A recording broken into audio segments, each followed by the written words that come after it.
Official টাইমে, কেন আমার তো আমি আনঅফিসিয়ালভাবে কাজ করতে পারতাম। অফিসিয়ালভাবে সরকারের বেতন দেয়, অফিসারের দায়িত্ব এটা। এই সংশোধন আমি কেন টাকা যদি সরকার নির্ধারিত ফিস থাকে, আয়কর সংশোধনী এত ফিস দিতে তারা যাই, যেমন ভোটার আইডি সংশোধন ফিস লাগে। না না, আমি আপনার সাথে আমার উত্তর দিই। আমরা 2000 টাকা আমরা বেতন পাই ট্যাক্স শিক্ষককে, আমি 2 সংশোধনে 2000 টাকা আদানি লাগে আমার অন্য।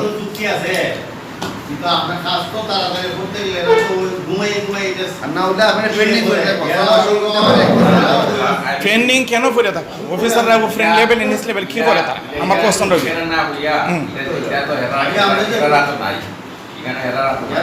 আপনাদের যতটুকু কাজ আমার কইছে দরখাস্ত লইয়া ভোটার আইডি লইয়া যান এটিনের, আপনি আপনার দিয়াইন, আপনারা যে কাজ আপনারা সেভাবে করেন, আপনারা অফিসিয়ালভাবে যে কাজ বিনা পয়সা করেন, বাকিটা আমি এনবিআর এর সাথে অনেক মধ্যে ঢাকা যাওয়া বা যেতে আমি বুঝবো। আমি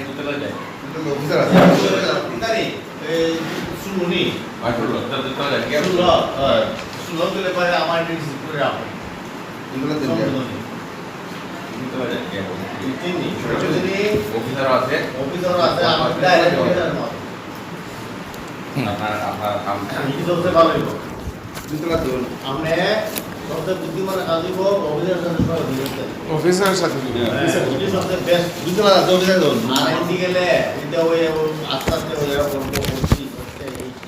না যদি করে কেন করছে না তাও তো আমি বুঝবো।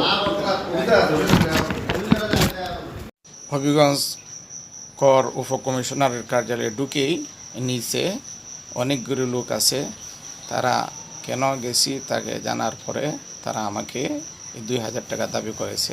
যাওয়ার পর তিনি এই পিয়নকে ডেকে এনে যে এই দায়িত্বে তাকে দিয়ে আমার কাজটি করিয়েছেন। আমি অফিসার মহোদয়কে ধন্যবাদ। সুতরাং জনগণ সচেতন হন, আগের মতো এখন আর দুর্নীতি আশ্রয় প্রশ্রয় যারা দেয় তাদেরকে সহযোগিতা না করে এবং প্রতিরোধের ব্যবস্থা করুন। 24-এর বিপ্লবের আগের অফিস আর এখনের অফিস আগেকার একরকমের নয়। জনগণ যত সচেতন হবেন, অফিসারের সরাসরি তার সাথে যোগাযোগ করে কাজ আদায় করবেন, ততই আপনি দুর্নীতি এবং হয়রানির থেকে মুক্ত থাকবেন, যেটি আমি আজ করিয়েছি।